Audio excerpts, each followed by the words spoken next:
اعوذ باللہ من الشیطان الرجیم بسم اللہ الرحمن الرحیم ایاک نعبد و ایاک نستعین۔ عزیز طلباء، آج میرے پاس عنوان ہے سال دوم کے لیے پہلی نظم حمد۔ بیٹا نصاب میں شامل پہلی نظم جو ہے ہمارے پاس سید صبی الدین رحمانی کی ہے،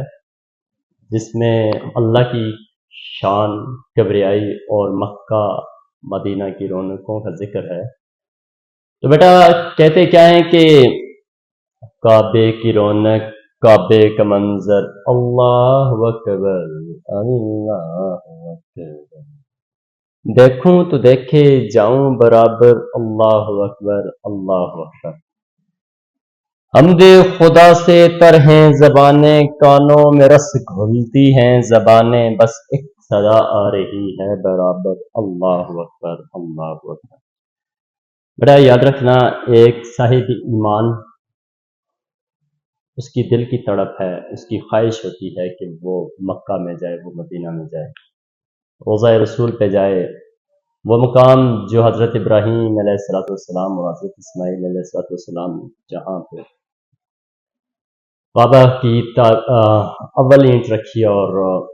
روضہ رسول پر جائے، ہر مسلمان کی یہ خواہش ہوتی ہے۔ تو یہاں پر شاعر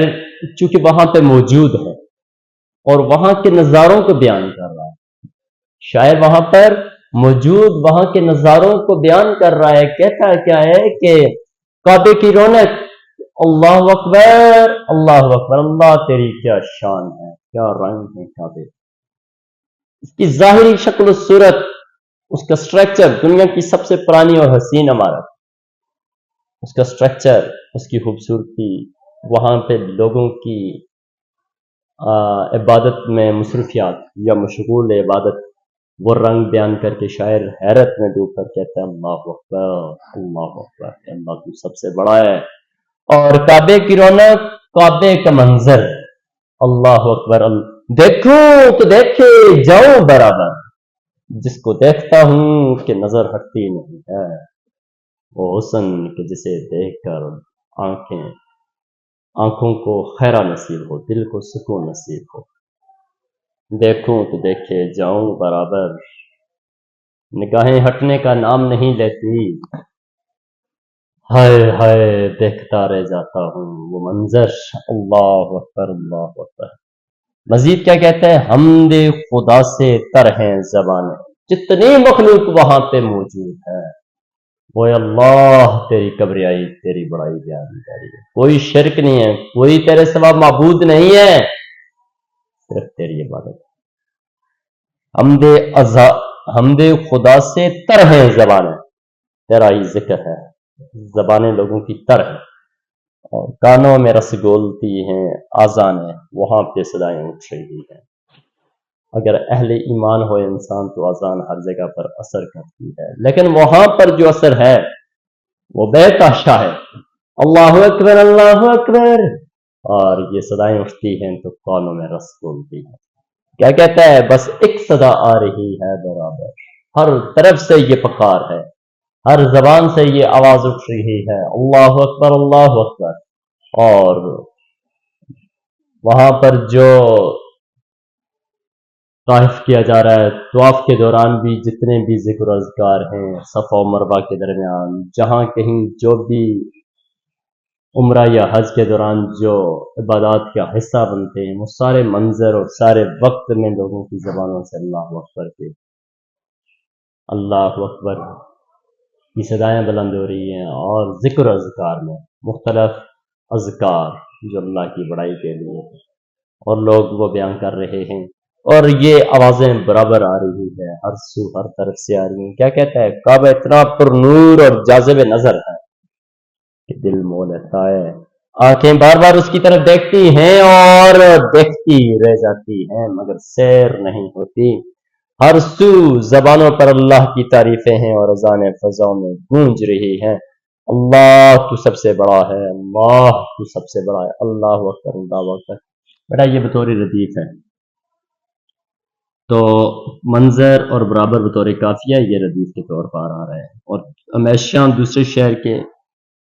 دوسرے مصرے میں کافیہ ردیف دہرائے جاتے ہیں، پہلا مصرع آزاد ہوتا ہے، بیر وزن میں ہوتا ہے۔ تو یہ بات یہاں پر شاعر نے بیان کی ہے۔ میں نے کچھ دو تین نکات جو بول دی وہی لکھے ہیں۔ نمبر ایک، اہل ایمان کی وجدانی کیفیت کا ذکر ہے۔ جو ایمان والا ہے وہ اس منظر کو دیکھ کر دل کو، آنکھوں کو، اس کو خیرہ نصیب ہوتا ہے، سکون نصیب ہوتا ہے، اور وہ اہل ایمان وجدانی کیفیت میں ڈوب جاتے ہیں، یعنی کہ وہ اپنے محبوب کے انتظار میں یا اس کے دیدار میں جب وہ منظر دیکھتے ہیں تو پھر کیا ہے، وہ بے تحاشا اس کو خوش نصیبی، خوش بختی سمجھتے ہیں۔ پھر ایک سچا عاشق در پہ دیدار کر کے اپنی کیفیت کا اظہار کرتا ہے۔ ظاہر ہے تڑپا ہوا عاشق اپنے محبوب کے روزے کی منظر نگاری کر رہا ہے، دیکھ کر تڑپ رہا ہے، اور ایک مجازی محبوب کتنا تڑپ جاتا ہے، اور وہاں پہ تو سچا عاشق اپنے نبی کے روزے پر موجود ہے، اور وہاں کی کیفیت کیا ہوگی اس کی۔ پھر شاعر کی ظاہری خوبصورتی اور شاعر کی روحانی وابستگی، ظاہر ہے اس نے مکہ کے اندر جا کر وہ ظاہری حسن دیکھا ہے، اور پھر اپنی کیفیت، روحانی کیفیت کا ذکر، اور وہاں کی اپنی روحانی کیفیت ہے، شاعر کی اپنی روحانی کیفیت ہے، اس کا ذکر۔ پھر شاعر عقیدت و ارادت میں، اظہار محبت میں ڈوبا ہوا ہے، وہ سچی لگن رکھتا ہے، وہ سچا عشق رکھتا ہے۔ پھر مکہ کے رنگ اور لوگوں کی حالت کا ذکر ہے۔ پھر یہاں پر آپ کہہ سکتے ہیں عبادت خدا میں محو خلق خدا، تمام مخلوق جو اللہ کی عبادت میں مشغول و مصروف ہے۔ بے شک یہ عمارت اہل شعور کے لیے بہت کچھ اثر رکھتی ہے، بہت کچھ منظر رکھتی ہے، بہت کچھ وجدانی کیفیت رکھتی ہے۔ اور شاعر کیا کہتا ہے کہ کعبے کو دیکھتا ہوں تو آنکھیں برس پڑیں، یاد آ گئے وہ گناہ، وہ لمحے، وہ کوتاہیاں، وہ منظر کعبہ، وہ دل کا تڑپنا، وہ آنکھوں کا برسنا، وہ دل کا جھپکنا۔ بیٹا یہ کچھ اچھا آسان سی نظم ہے، مشکل نہیں ہے۔ بات یہ ہے کہ اس نظم میں شاعر نے حمد باری تعالیٰ یعنی کہ اللہ کی تعریف کے ساتھ ساتھ منظر ایک کعبہ بیان کیا، اور وہاں پہ لوگوں کا ہجوم، وہاں پہ لوگوں کا آنا جانا، وہ کیفیت، وہ رنگ، وہ شان، وہ ساری بیان ہے۔ تو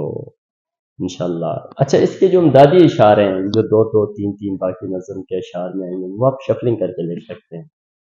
تو انشاءاللہ دو دو اشعار کی گٹھی گٹھی پریزنٹیشن آپ کو میں، بس سلام۔